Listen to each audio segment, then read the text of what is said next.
और जहाँ तक बात आंटी की है ना, तो जाओ जाके उनको भी बताओ मुझे कोई फर्क नहीं पड़ता। आंटी वांटी का मेरा कोई लेना देना नहीं है, समझ में आई?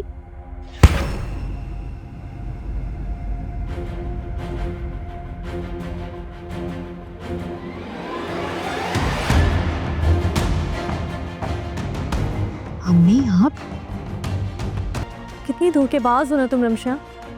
तुम्हारे कंधे से लगकर मैं अहमद की बेवफाई के रोने रोती थी और तुम मुझे ही धोखा दे रही थी।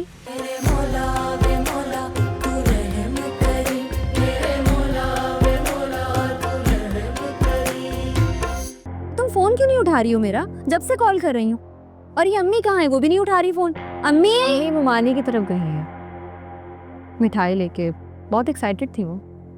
तो ये है ना, हर किसी की खुशी में एक्साइटेड होना इनका जरूरी है।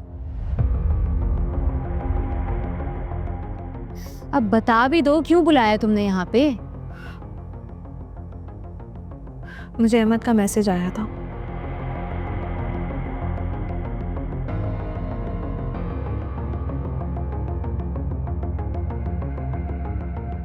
तो अहमद के बारे में मुझे क्यों बता रही हो?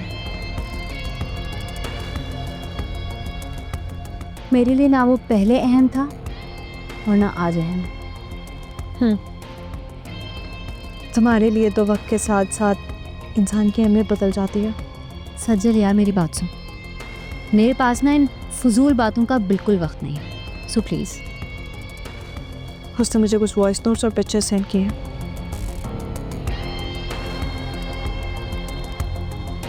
कैसी पिक्चर्स और वॉइस नोट्स? कोई पिक्चर्स जिनमें तुम उनके साथ घूम रही हो और जब तुम मुझसे बहुत प्यार करती थी तो कुछ प्यार भरे वॉइस नोट्स। झूठ बोल रहा है, क्योंकि सारे वॉइस नोट्स मैंने खुद डिलीट किए।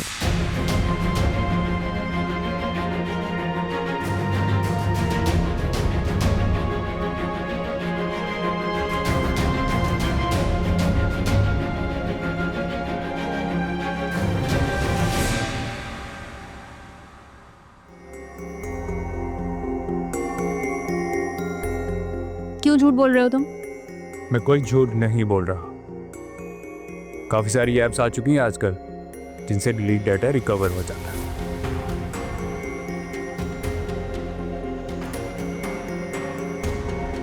और अब मैं सारे वॉइस नोट्स और मैसेजेस खाला को भेजूंगा। मेरी बात सुनो, तुम्हें कुछ भी किसी को भी भेजना है ना, तुम भेज दो।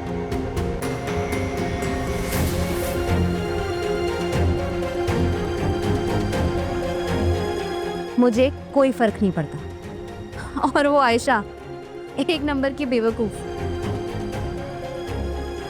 उसकी नाक के नीचे से उसके मंगेतर को उड़ा ले गई मैं और उसे पता भी नहीं चला।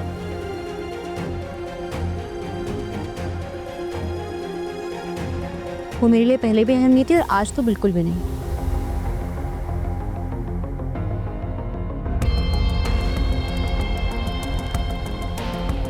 और जहां तक बात आंटी की है ना, तो जाओ जाके उनको भी बताओ मुझे कोई फर्क नहीं पड़ता। आंटी वांटी का मेरा कोई लेना देना नहीं है, समझ में आई?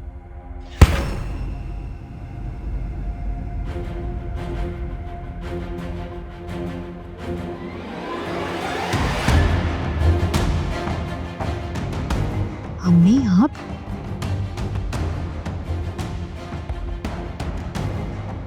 इसका मतलब है तुमने झूठ बोला था कि अम्मी घर पे नहीं है।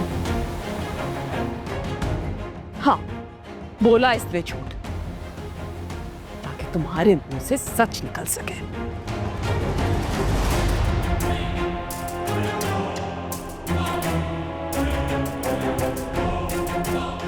अम्मी मेरा यकीन करें, ये सारी साजिश है मुझे आपकी नजरों में गिराने की। इनकी बातों पे भरोसा मत करें आप मेरा यकीन करें। आयशा ऐसा कुछ भी नहीं है, ये ड्रामा है इन दोनों का मुझे फंसाने का, तुम्हारी नजरों में गिराने का। यकीन करो मेरा। कितनी धोखेबाज हो ना तुम रमशा। तुम्हारे कंधे से लगकर मैं अहमद की बेवफाई के रोने रोती थी और तुम मुझे ही धोखा दे रही थी, मेरी मंगेतर से अफेयर चला रही थी। मेरा यकीन करो आयशा, जो कुछ भी हुआ उसमें मैं अकेली कसूरवार नहीं हूं।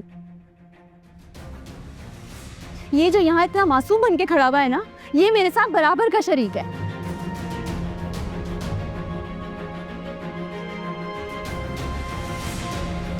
तुम्हें पता है ये दुहाइयां देता था कि किस तरह तुमसे जान छुड़ा है। एक मिनट भी तुम्हारे साथ रहना इसको गवारा नहीं था। बकवास बंद करो तुम अपनी।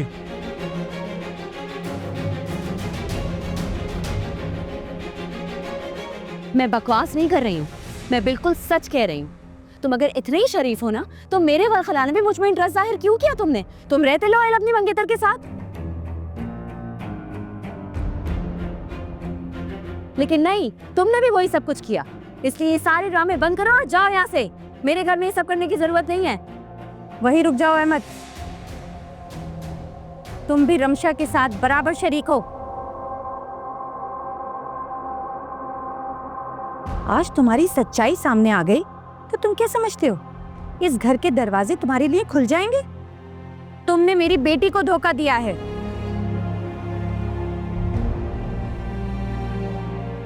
मैं और मेरी बेटी, हम दोनों तुमसे कोई ताल्लुक नहीं रखना चाहते, समझे तुम? ठीक कह रही है खाला। मैं शायद किसी भी तरह माफी का हकदार नहीं,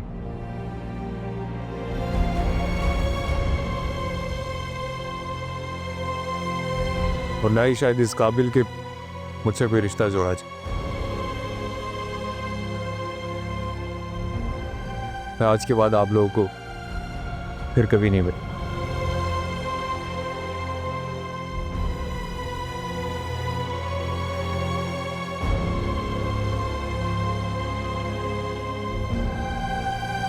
और तुम?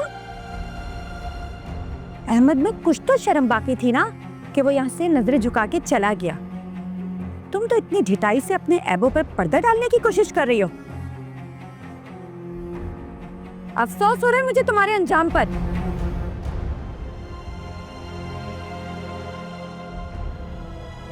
मेरे अंजाम की ना आपको फिक्र करने की जरूरत नहीं है।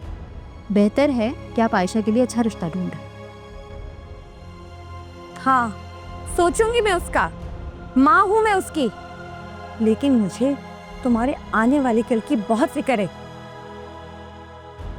मेरी बहन तो ये दुख लेकर यहाँ से चली गई, लेकिन तुम्हें भी कभी सुकून नहीं मिलेगा, समझी तुम? खुदा का वास्ता है,